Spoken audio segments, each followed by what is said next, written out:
Evangelho de Marcos, capítulo 9,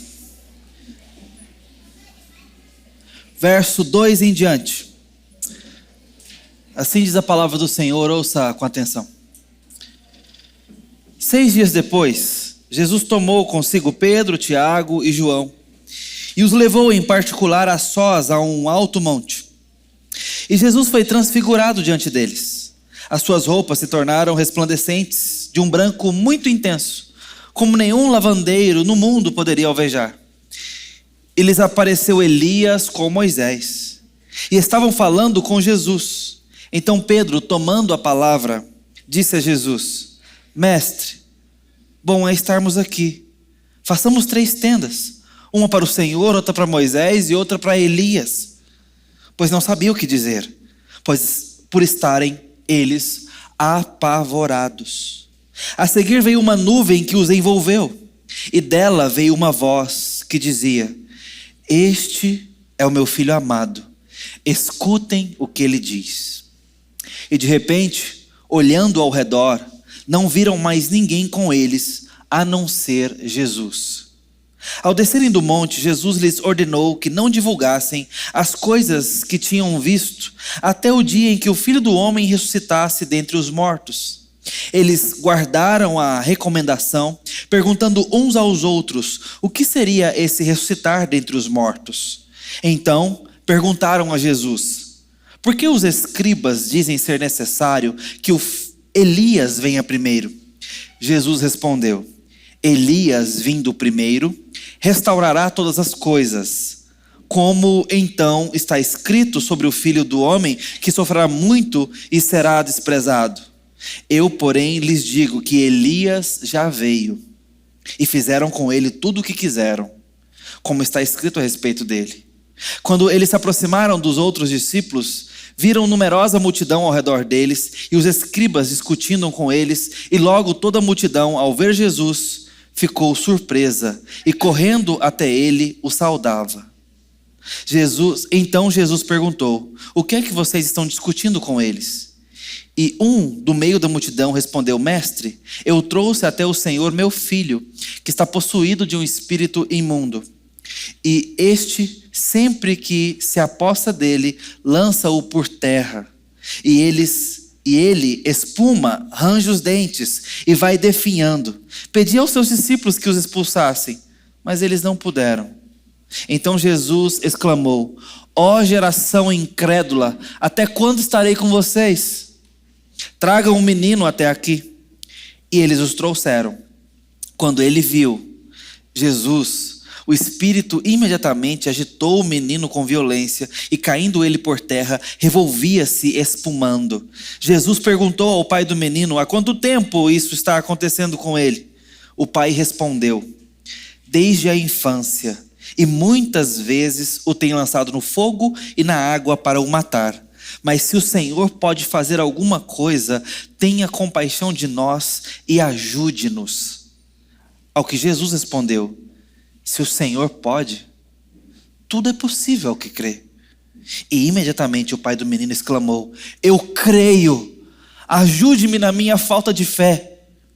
Vendo Jesus que muita gente estava se reunindo, repreendeu o espírito imundo, dizendo-lhe: espírito mudo e surdo, eu ordeno a você, saia deste menino e nunca mais entre nele. E ele, gritando e agitando-o muito, saiu, deixando-o como se estivesse morto, a ponto de muitos dizerem: morreu. Mas Jesus, tomando-o pela mão, o ergueu e ele se levantou. Quando Jesus entrou na casa, os seus discípulos lhe perguntaram em particular: por que nós não podemos expulsá-lo? Jesus respondeu: esse tipo de espírito só pode ser expulso por meio de oração. Até aqui a palavra do Senhor. Bendito Deus. Precisamos do Senhor luz nessa hora. Precisamos que fale conosco, que nos aqueça o coração. E se necessário for, traga confrontação, traga exortação, mas não nos deixe com pouca fé. Não nos deixe frios, nem mesmo mornos. Aqueça-nos, ó Deus. Dá-nos profundidade contigo. no nome de Jesus, o nosso Senhor. Amém. C.S. Lewis não foi exatamente um teólogo, mas falou teologicamente e escreveu com muita proficiência. Um literato formado em cultura mítica grega, sobretudo. Se converteu tardiamente na vida, mas o evangelho chegou ao seu coração. E então transformou a sua perícia literária nos rumos do evangelho. O evangelho permeou tudo o que ele fez dali para frente. Escreveu muito, e é admirável o que fez o escritor inglês. E eu quero destacar uma adaptação de sua experiência de conversão para puxar um assunto com os irmãos. Ele diz assim em Surprised by Joy, surpreendido pela alegria, mas tem um trocadilho aqui, porque Joy também é o nome da sua esposa. Ele vai falar do seu relato de conversão e de casamento. São as alegrias que chegou na vida dele. Ele também tem um livro só sobre luto. É muito interessante como ele trata dessas experiências com muita profundidade teológica. Bom, mas ele diz o seguinte, então, sobre a sua surpresa de conversão. Durante anos, ouvi falar de Deus como quem ouve falar de um país distante. Fascinante, mas inalcançável. Era uma ideia que me perseguia com beleza, mas me frustrava com distância. Mas quando ele veio, não foi como um conceito que se encaixava na minha mente, mas muito mais como uma presença que quebrou as minhas defesas. Eu não o encontrei, eu posso dizer que fui encontrado. E naquele instante, descobri que tudo o que eu ouvira era apenas um eco pálido da alegria real, viva, que agora se impunha com doce autoridade. Há coisas na vida que nós ouvimos falar por muito tempo, até que a gente conhece a coisa real. Não tem? Coisas que são frustrantes, porque a gente cria uma expectativa enorme, e coisas que são completamente surpreendentes, como a gente viu agora do Lewis. O presbítero Beto conta um relato que a irmã dele um dia falou assim: eu vou fazer um dia para vocês aqui um bife. E ele criou uma expectativa danada com esse tal do bife. O que viria a ser um bife? Ele era menino, tá, gente? O que viria a ser um bife? E aquela expectativa enorme. E era mais uma rodelinha de carne, como as tantas outras, mas agora vem com o nome invocado, viu, Evane? Era um bife. E assim a gente tem experiências que nos frustram às vezes. Mas tem outras que nos tomam completamente despreparados. E eu vou falar de clichês a partir de agora, me deem licença. Mas você que não foi pai, você não sabe o que você está perdendo. Você não tem ideia de como isso vai virar a sua vida de cabeça para baixo se você vier a experimentar isso. Tem algumas mulheres aqui grávidas que talvez seja do primeiro filho. Se for o seu caso, vai mudar tudo. E se for do segundo, vai mudar muito mais. A gente não está preparado para isso. E para todos os efeitos.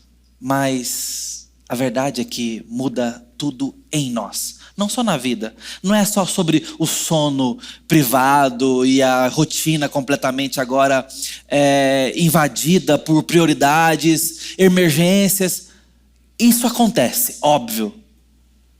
Mas quando se trata da experiência da paternidade, da maternidade, é tão visceral, sobretudo para as mulheres, inclusive isso é literalmente, que muda de dentro para fora, de fora para dentro, completamente a nossa forma de encarar a vida. A gente tem medos que não tinha antes. Eu não sou contra moto, eu sempre andei de moto, na verdade desde os 10 anos de idade. Já parei até na delegacia por causa disso. Mas, depois que os meus filhos nasceram, eu tomei uma descrença da minha moto, que acabei vendendo. Parece que agora eu tinha mais amor pelas minhas pernas. Parece que agora eu fiquei mais frágil da noite para o dia. Nosso irmão Gustavo está aqui, ele fala uma frase, ele fala assim: olha, pastor, depois que eu virei pai, eu percebi que eu tenho que durar mais do que viver. E às vezes a gente tem que fazer essa escolha. Você quer durar ou viver? Às vezes a gente tem que durar. E o nosso coração é tomado por muita transformação na paternidade. Bom, eu sei que eu falei que eu ia falar de clichês. Mas essa semana a gente viveu uma experiência com a Lia, que estava aqui agora há pouco, que é tanta fofura que eu não vou guardar só pra gente. Eu vou compartilhar com você. Nós oramos na hora da refeição, cotidianamente, e ensinamos a ela também a oração. Então a gente até parou de orar de mãos dadas para que ela aprendesse um pouco de gesto visual. Agora é a hora de orar. E ela aprendeu isso rapidamente. Então, quando a gente senta à mesa, ela que é muito esfomeadinha, muito mesmo, tá? Realmente, a Lia tem uma coisa com a comida diferente de outras crianças, que ela já senta prontinha, já aqui, ó, tipo, ó, ajeita aí que agora a gente tem que agilizar aqui. E ela é bem impaciente para comer. E a gente estava ali se preparando, e ela começou a pedir algumas coisas na mesa. E a Julie falou, nós vamos falar com o Papai do Céu primeiro. E ela foi aumentando o tom, querendo aquela coisinha que ela queria na mesa para comer. Nós vamos falar com o Papai do Céu primeiro. E assim foi umas 3, 4 vezes. E ela foi cada vez mais exigindo a comidinha e a Julie não abriu mão. A gente vai orar primeiro. E assim, então, paramos para orar. Ela não quis orar. Ela se recusou a dobrar as mãozinhas aqui. Oramos e fomos comer. E demos a tão esperada comidinha que ela queria. Com um panduzinho cheio, o rostinho já mudou. Padrão feminino, básico, de fábrica. E lá pela meia colherada ali já, ela parou, cruzou a mãozinha. Eu não vou repetir ela porque eu não sou besta, mas eu vou falar as palavras que ela quis falar. Papai do céu, obrigado pelo papá. Para nós, essa cena, você não vai falar assim, não? Ok, obrigado. Essa cena foi de um calorzinho no coração para nós, porque ela estava tão feliz com a experiência que ela estava tendo com aquela comida, que ela parou para adorar.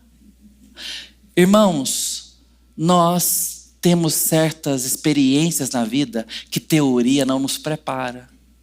Estou te falando de fofurices, mas poderia estar falando de luto.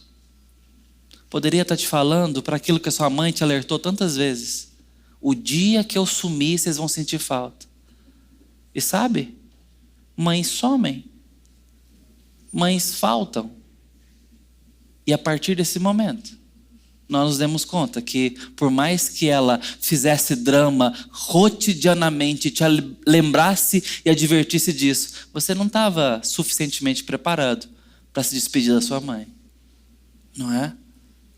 Eu poderia estar falando dessas experiências, que a teoria não é suficiente, que avisos não são suficientes, até que experimentamos a coisa real. Olha, nós estamos vivendo algo assim, em cima de um monte. Esses homens estão experimentando algo que a teoria, por mais importante que seja, não se compara à experiência. Eles estão subindo no monte, Pedro, Tiago e João, com Jesus. Pedro tinha acabado de confessar que Jesus era o Cristo, alguns capítulos atrás, na verdade no capítulo anterior.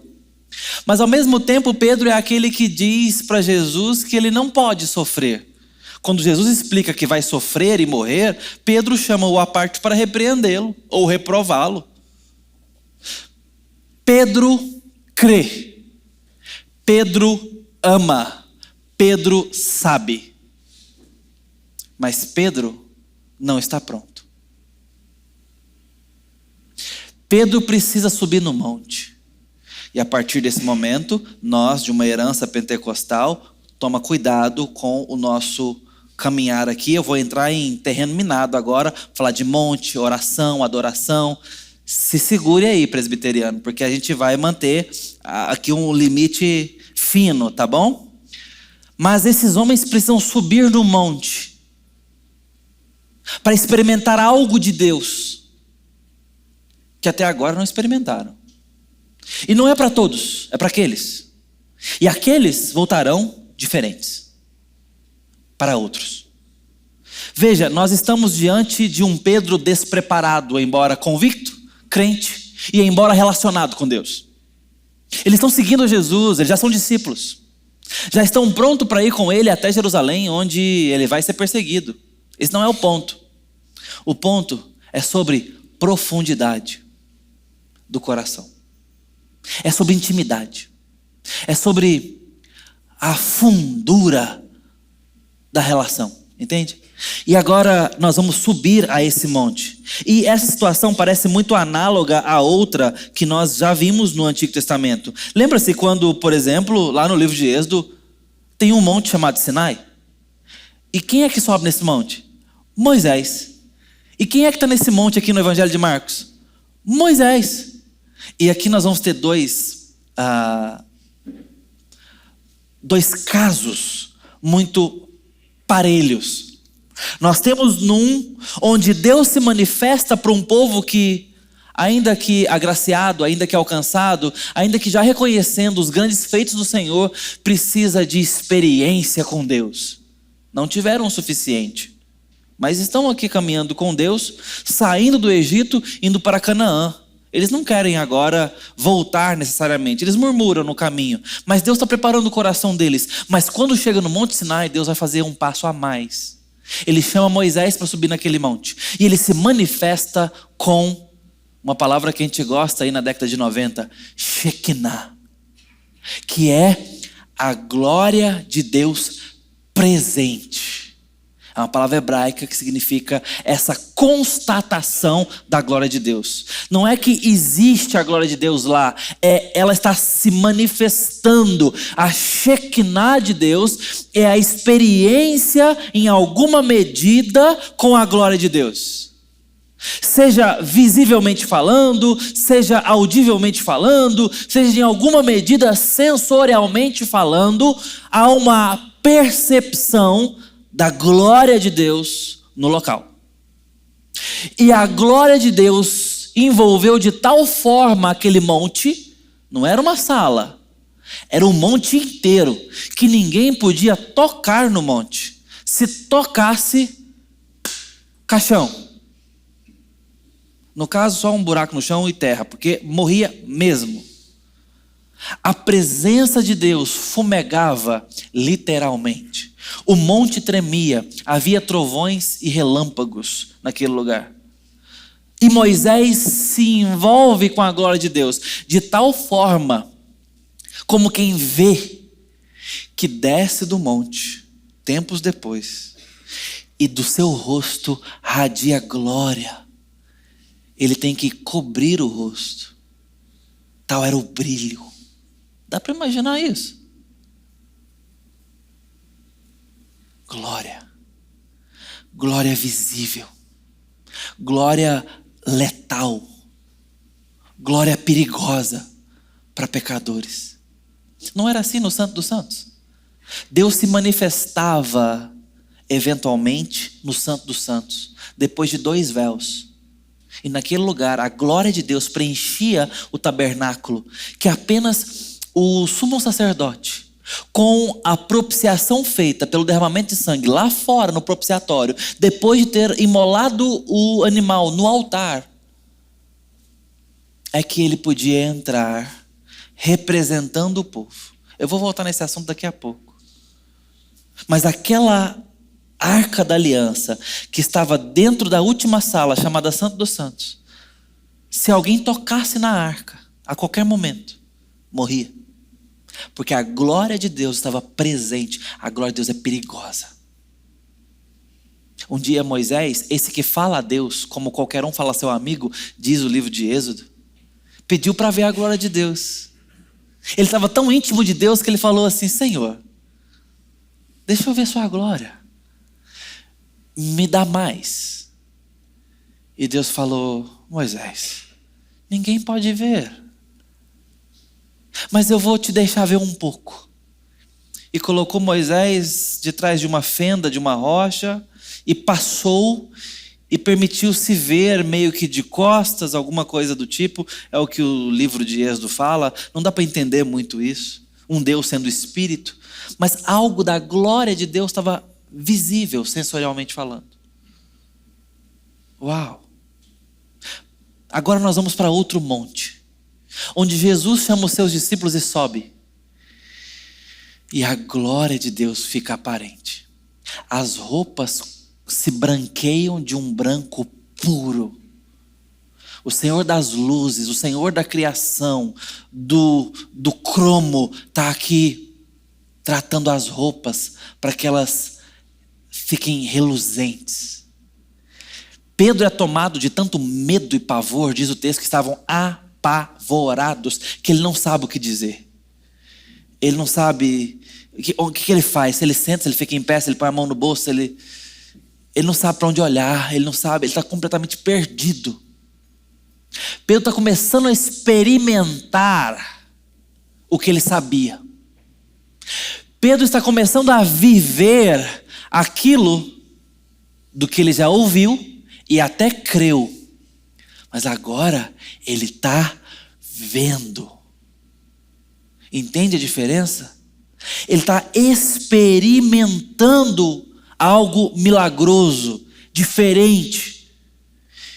E ele então diz o seguinte: Senhor, sem saber o que dizer, ele imediatamente, como que no instinto de sobrevivência, vamos fazer 3 tendas. Uma para o Senhor, uma para o Moisés, uma para o Elias. Tenda é a mesma palavra para tabernáculo. É por essa palavra que nós tiramos a tradução para habitação. Tenda, barraca ou tabernáculo. O campo semântico é a da morada. O campo semântico é a da habitação, até do descanso. Mas a palavra tabernáculo tem um significado e um sentido muito ainda afiado para a mente dos discípulos judeus. Porque ainda há pouco, eu disse que voltaria nesse assunto, eles ouviram que Deus exigiu e orientou a construção de um tabernáculo para que o povo pudesse chegar à presença dele. E através da presença de Deus manifesta, haveria uma possibilidade de comunhão estreita, exclusiva, letal, perigosa, mas possível. Como eu disse, havia todo um rito que o livro de Levítico nos instrui detalhadamente. Havia liturgia, havia procedimento, sistema litúrgico, estrito, inegociável. Falava da santidade de Deus, de tão difícil que é agradar ao Senhor, de tão exclusivo que é o caminho para o homem se achegar a Deus, porém possível. Porém, ainda viável, porque tinha um caminho, e era um caminho de sangue, através do sacrifício dos animais, através do sumo sacerdote, através do sistema representativo sacerdotal, havia uma mediação em que o povo podia ser representado diante de Deus, uma vez ao ano. Então, a ideia do tabernáculo ainda era muito viva na cabeça desses homens, mas o tabernáculo significava proteção. Rito. Senhor, nós estamos diante de fogo puro. Proteja-nos de ti mesmo. É como se Pedro estivesse pedindo ajuda.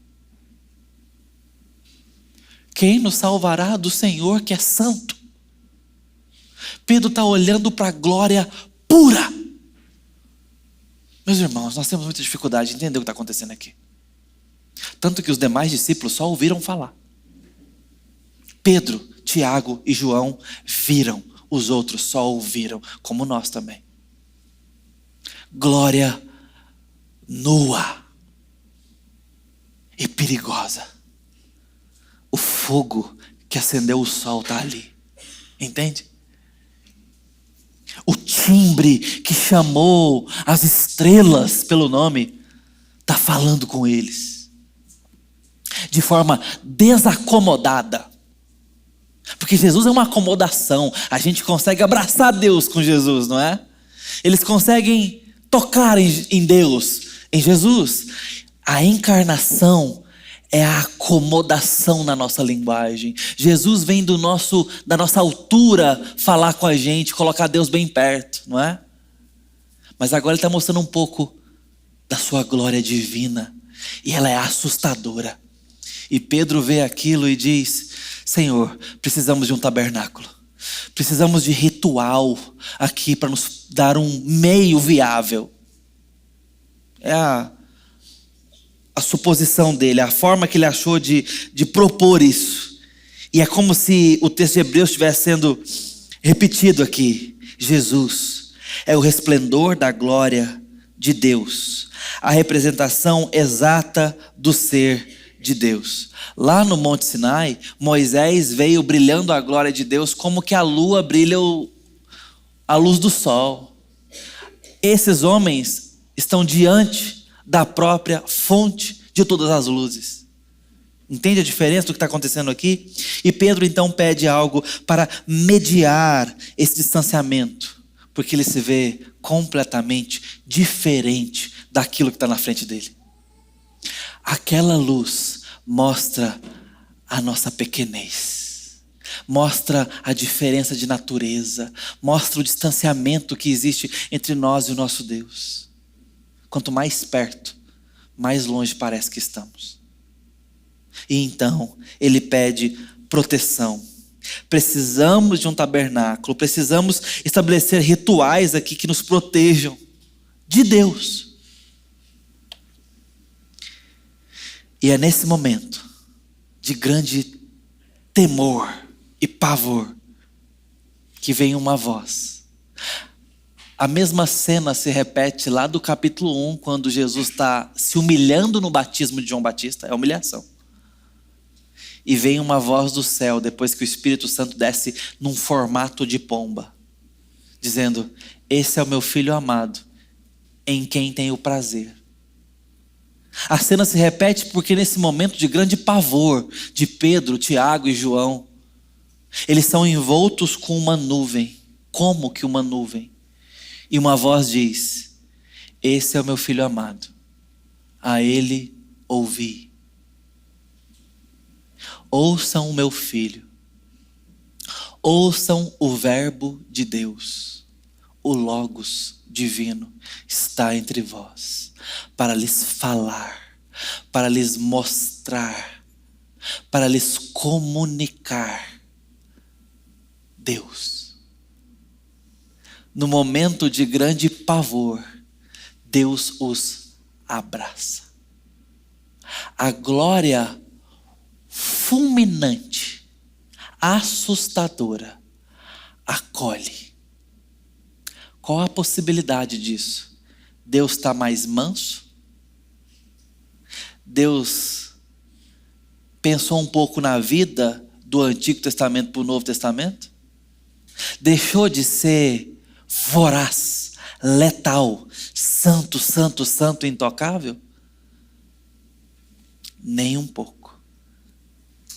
O que muda?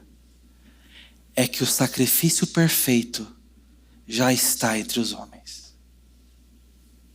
O Cordeiro de Deus que tira o pecado do mundo já está pagando o preço. Já está trilhando o caminho para Jerusalém. E um caminho de morte. E esta de cruz, onde ele vai derramar sangue para perdoar pecadores. Ele já está conquistando filhos e filhas para Deus. Ele já está arrebanhando o rebanho de Deus. Ele já está cobrindo o povo contra a ira de Deus. Ele já está recebendo da ira do Pai Santo, Santo, Santo, para que as pobres e frágeis ovelhas pecadoras não recebam da ira. Por isso eles são envoltos da glória. E não é só uma questão de livramento, é uma questão de dom, de presente. Porque nós, além de escaparmos da condenação, de sermos libertos da escravidão do pecado, nós também recebemos do próprio Deus em Cristo. Ele se dá de presente. E imediatamente, a cena seguinte é Moisés e Elias sumindo. Nessa hora é como se Jesus estivesse afirmando para eles: está diante de vocês alguém para o qual o grande profeta Elias e o grande sacerdote Moisés foram tão somente prenúncio, adiantamento, indicação, apontamento. O Cristo virá e será o mediador de Deus entre os homens. O Cristo virá e será a palavra de Deus entre os homens. Da mesma forma, Davi um dia foi prenúncio, apontamento, adiantamento, como quem diz: o rei virá e reinará sobre todos. Como Davi não foi, e o verbo profetizará, como Elias jamais profetizou. E a mediação entre Deus e os homens será feita como Moisés jamais pôde fazer. E sobra Cristo diante deles. Essa é a maneira do evangelista Marcos dizer: Moisés se foi, Elias se foi, e Jesus é a ponte que une a distância aparentemente irreconciliável entre Deus e os homens, entre a sua santidade e a nossa miséria.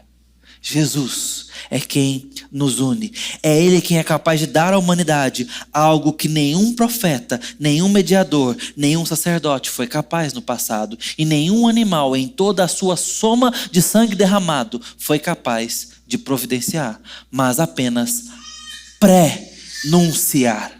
Anunciar. Por meio de Jesus a gente cruza a distância que nos separa. A gente cruza a distância da realidade de separação. Jesus é o templo, é o tabernáculo que põe fim a todos os outros tabernáculos, a todos os outros templos, a todos os demais sacrifícios, a toda a lei, a toda a provisão. Jesus resume tudo isso nele. E é por isso que Apocalipse termina no capítulo 21 dizendo: eu vou tabernacular com vocês. É por isso que ele disse antes disso que iria preparar-nos morada. É por isso que ele orou em João 17, pedindo: Pai Santo, a minha vontade é que onde eu esteja, estejam eles também, os que o Senhor me deu. Há esta provisão de abrigo em Cristo, aprisco no pastor. Ele está nos dando isso. Tiago, Pedro e João estão experimentando do Deus vivo de uma forma especial e profunda. E sabe onde isso os leva? Adoração. Esses homens que passam pelo temor, pela reverência, pela profundidade, esses homens que já criam, esses homens que já decidem seguir, esses homens que já certamente até amam a Deus, estão experimentando a adoração. A adoração não é a primeira coisa que nos acontece. A adoração é fruto colhido de árvore que tem raízes profundas. A adoração é colhida depois. A adoração é resultado. A adoração é produto de um coração que teme a Deus.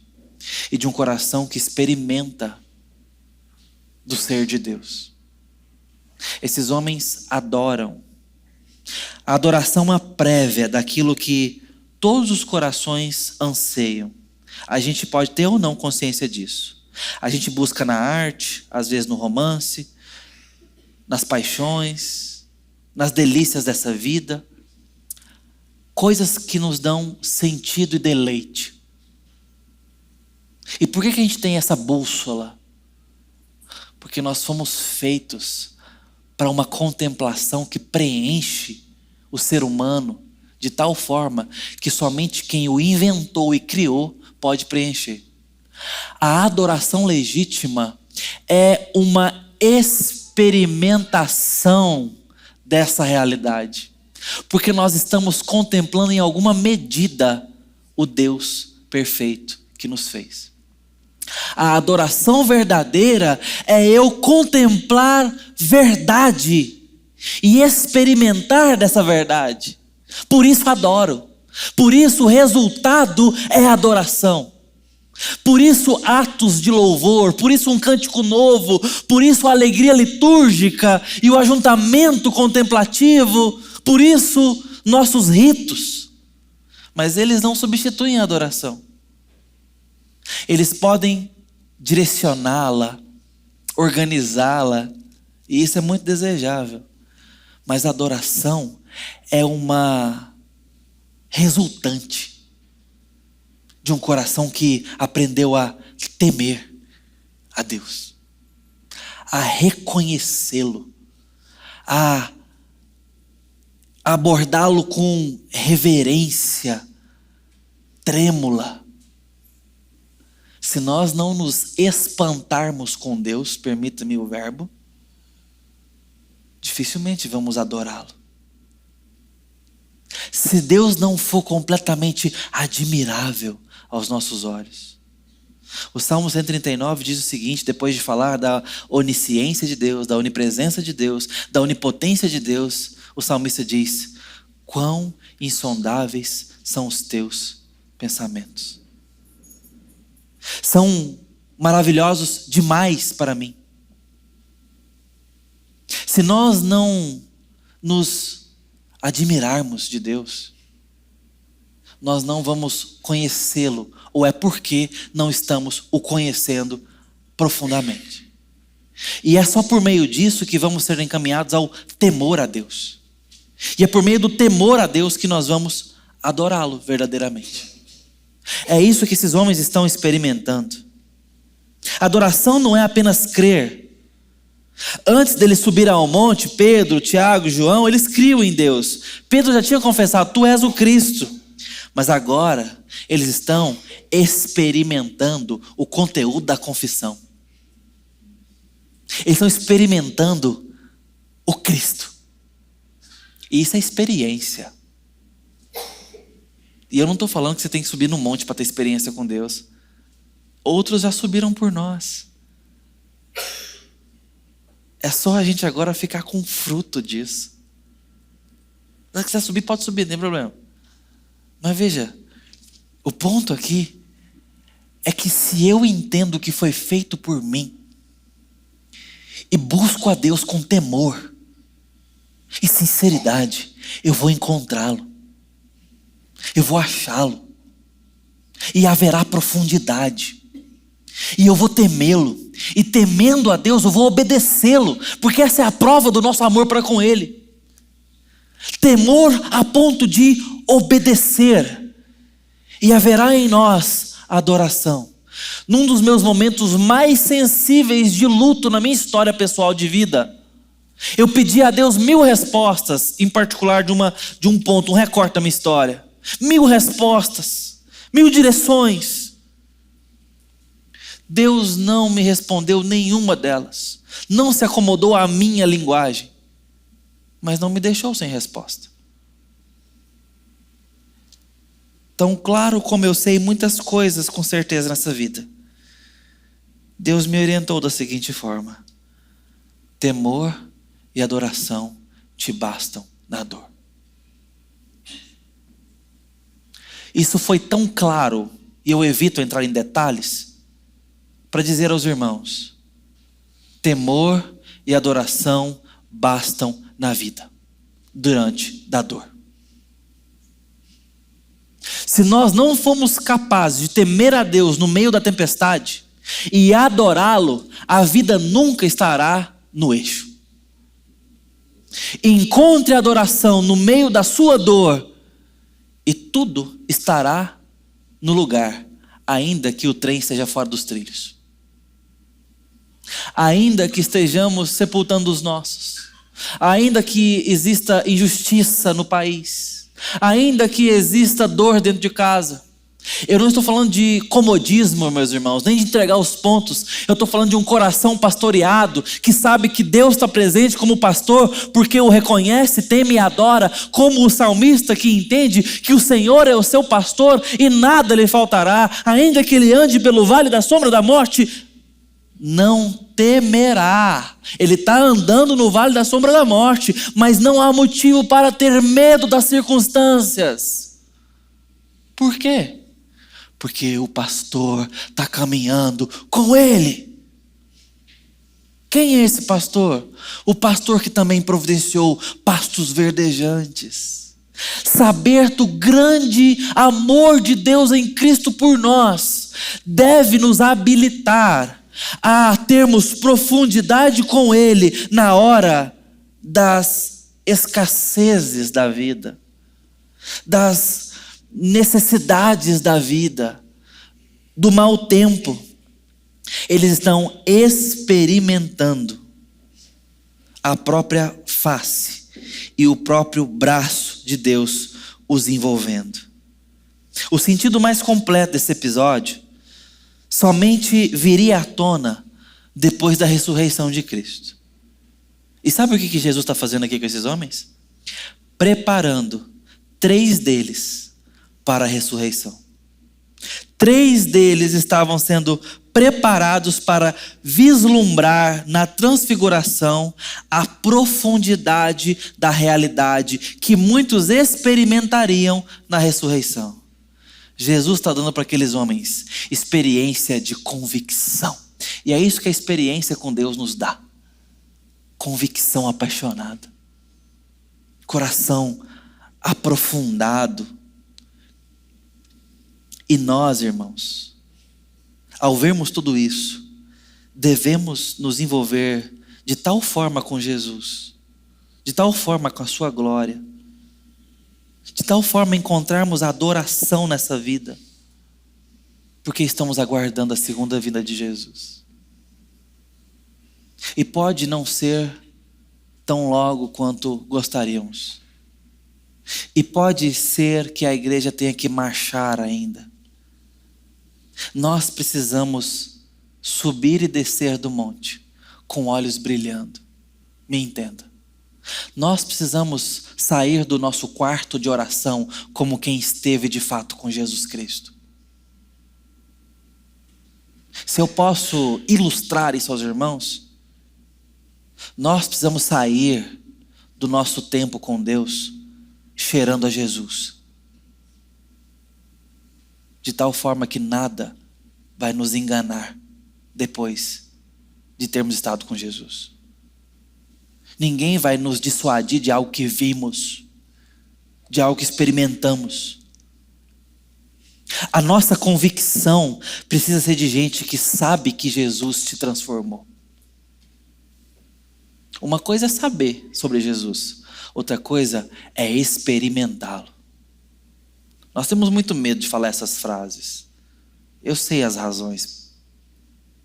O culto não é sensitivo. Eu não tenho que sentir a presença de Deus para Deus estar presente. A palavra basta. Dito isso, eu quero dizer para você, o que é a conversão? O que é o quebrantamento de espírito? O que é o avivamento? Não é apenas convicção, é experiência. E nós precisamos disso. O que é quando Jó diz, depois da sua teodiceia, vivendo convictamente, sem arredar o pé da fé: Senhor, eu te conhecia só de ouvir falar, mas agora, permita-me, por tudo que passei contigo, fecha meu devaneio, meus olhos te veem. Experiência. Nós precisamos de experiência com Deus. E isso nos levará ao caminho da adoração. Esse é o vislumbre da glória. Que Deus nos dê profundidade. Que Deus nos dê fé como a do pai do menino, que mesmo se sentindo completamente incapaz, disse: Senhor, eu creio, mas me ajuda na minha falta de fé. E Jesus disse: tudo é possível ao que crê. Ouse se lançar aos pés de Jesus e você será recompensado com mais de Jesus. Que Deus abençoe a amada igreja. Vamos orar.